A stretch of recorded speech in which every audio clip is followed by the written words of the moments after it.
اس hall کے تمام مناظر کو وہ دیکھ کر کیچ کر کر اپنے مالک کو بتا دیتا ہے۔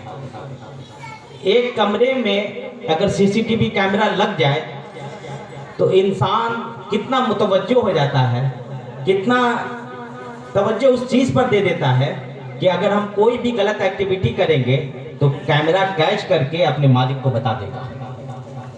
تو سوچئے کہ وہ رب اللہ رب العزت جو علیم بذات الصدور ہے، جو ہمارے دل میں جو کیفیات ہے، جو دل کے اندر میں جو دھڑکنے ہیں اور ذہنوں کے اندر میں جو سوچ و فکر ہے، اس سے بھی میرا رب واقف ہے۔ تو وہ اللہ رب العزت سے ہم کو کس انداز سے ڈرنا چاہیے؟ تو اس کو کہتے ہیں احسان، یہی تصوف کا راستہ ہے۔ احسان کیا ہے؟ تصوف کا راستہ ہے۔ بزرگان دین نے صرف دو چیزوں کو نہیں پکڑا۔ بعض لوگ کہتے ہیں کہ علم ضروری ہے، علم ہو گیا، ایمان ہو گیا، ایمان کے ساتھ ساتھ اعمال اچھے ہو گئے تو ہم کامیاب ہیں۔ تو اگر ان کو جا کر کے اسی کے علم میں بھی ایک بات ہے، ان کے علم میں اضافہ کے لیے کہنا چاہوں گا کہ انسان پر کتنے طرح کے علم فرض ہے۔ ہر عاقل بالغ مسلمان پر کتنے طرح کا علم؟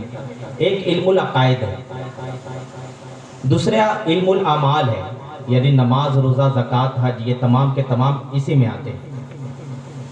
اور تیسری چیز جو ہے یہ ضروری ہے، اس کو بہت کم بتایا گیا، اور اس کی اصل تعلیم ہم دیکھیں گے 1400 سال میں کہیں اگر ہے تو وہ خانقاہوں میں۔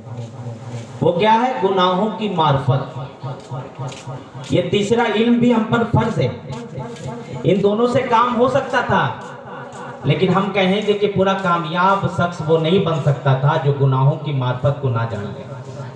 یعنی بندہ جب تک کہ گناہ سے ناواقف رہے گا تو گاہے بگاہے وہ گناہ میں مبتلا ہوتا رہے گا۔ تو گناہوں کی معرفت بھی جاننا ضروری۔ اور گناہ صرف یہ نہیں ہے کہ کوئی شراب کھانے میں گیا تو شراب نوشی کر لیا تو یہ گناہ ہے، کوئی اور کسی گناہ کے اڈے میں گیا اور گناہ کا مرتکب ہو گیا تو وہ گناہ گار ہے۔ صرف یہ گناہ نہیں ہے، بلکہ بندہ اپنے اوپر اگر توجہ دے تو وہ خود اپنے آپ میں گواہ۔ اللہ رب العزت فرماتا ہے ان الانسان لربہ لکنود، بے شک آدمی اپنے رب کا بڑا ناشکرا ہے، یہ بھی گناہ۔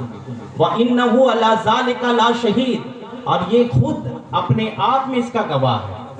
اور تیسری امپورٹنٹ بات اللہ فرما رہا وَإِنَّهُ لِحُبِّ الْخَيْرِ لَشَدِيدٌ، اور اس کو اپنے آپ سے بڑی محبت ہے، اپنے آپ سے بڑی محبت ہے۔ اس وجہ سے وہ اللہ کا پیارا بندہ نہیں بن سکتا۔ اسی کے برعکس اگر سوچیں تو کامیاب کون ہے؟ کون بندہ کامیاب ہو سکتا ہے؟ اللہ رب العزت پھر قرآن مجید فرقان الحمید میں ارشاد فرماتا ہے وَالْعَصْرِ إِنَّ الْإِنسَانَ لَفِي خُسْرٍ، اے محبوب قسم ہے تیرے زمانے کی، آدمی خسارے میں۔ تو آدمی جب خسارے میں تو بچے کیسے؟ إِلَّا الَّذِينَ آمَنُوا وَعَمِلُوا الصَّالِحَاتِ، بچے گا وہ جو ایمان لائیں گے اور تقوی اور پرہیزگاری اختیار کریں گے۔ تو تقوی اور پرہیزگاری میں ہی کا مطلب یہ نہیں ہے کہ ہم صرف نماز پڑھے باقی جو گناہ چاہے کر لیں۔ تقوی اور پرہیزگاری کا مطلب یہ نہیں کہ ہم رمضان کا روزہ رکھ لیں اور باقی جو چاہے کر لیں۔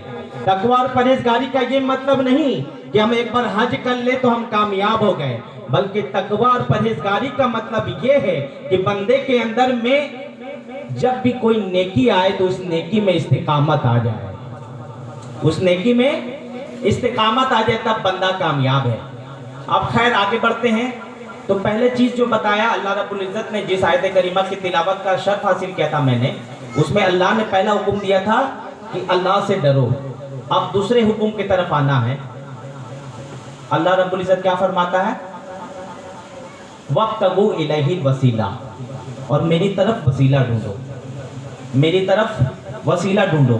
وسیلہ کیا ہے؟ ایک ایسا ذریعہ جس سے بندہ اللہ کے قریب ہو جائے، ایک ایسا ذریعہ جس کے ذریعے بندہ اللہ کے قریب ہو جائے. اب ذریعہ کیا ہے؟ ذریعہ کیا کیا چیزیں؟ تو مفسرین کی الگ الگ رائیں، تمام کو یکجا کر کے اگر میں نے دیکھا، تمام کو، حضرت ابن عباس کی تفسیر، پھر بعد میں دیگر بہت سارے مفسرین، اور آخری میں حضرت علامہ و مولانا نعیم الدین مراد آبادی رحمۃ اللہ تعالی، تمام تفاسیر کو جب جمع کیا تو سب سے خاص بات جو سب میں رہی، سب میں کامن تھی، کہ وسیلہ اللہ کے نزدیک سب سے بڑا وسیلہ ہے سرکار دو جہاں احمد مجتبی محمد رسول اللہ صلی اللہ تعالی علیہ وآلہ وسلم